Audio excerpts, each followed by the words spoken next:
ඉතින් කොහමද? මෙන්න මගේ ෆාම් හවුස් එකේ ස්ප්‍රින්ග් එකට පිපිලා තියෙනවා සකුරා මල්. ඉන්නකො මම ඔයගොල්ලන්ට ළඟට ගෙනල්ලා පෙන්නන්නේ ඒක. හරිම ලස්සනයි ඇත්තටම. රෝස පාටින් පිරීලා ගහ පුරාම ඉන්න ළඟ අත්තකට යන්න එතනට ගියාම ඔයගොල්ලන්ට තවත් ලස්සනට පෙනෙවි මේක. මේ තියෙන සකුරා මල් මගේ ෆාම් හවුස් එකේ ඉස්සරහා තියෙන සකුරා ගස් දෙකේ සකුරා මල් පිපිලා. ඉතින් මේ සකුරා මල් වලට තව කියන නමක් තමයි චෙරි බ්ලොසම් කියලා. චෙරි බ්ලොසම් හැමෝම දන්නේ චෙරි බ්ලොසම් කිව්වම දන්නවා. ඉතින් සකුරා මල් කිව්වම දන්නවා. ඒකත් එක්කම මේ මල් ගොඩක් පිපෙන්නේ ස්ප්‍රින්ග් එකට. ඒ කියන්නේ වසන්ත කාලයට.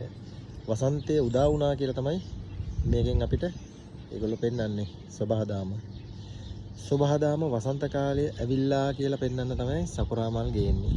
ලංකාවේ වසන්තයට එරබුදු මල් පිපෙනවා වගේ මේ නවසීලන්තයේ වසන්තයට සකුරා මල් පිපෙනවා.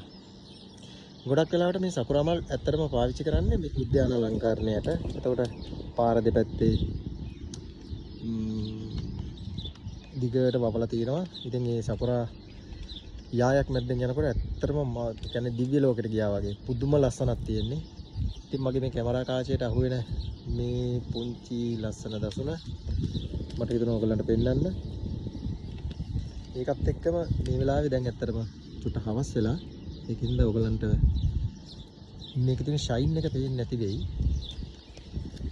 ඩබල් වල ඔක ගන්න පුළුවන් වුණා නම් හරිය ඇත්තටම වීඩියෝ එක. ඉතින් මේ බලන්නකො ගහ පුරාම සකුරා මල් පිපිලා. ඉතින් මට මේ ලාවේ මතක් වෙනවා අර නන්දා මාලිනීගේ පුංචි සින්දුවක් තියෙනවා. සකුරා මල් පිපිලා හරි පුදුමයි ගියේ දොරකඩ නිල් වන පියසේ. මේ තමයි මගේ ගෙදර තියෙන සකුරා මල් උයන.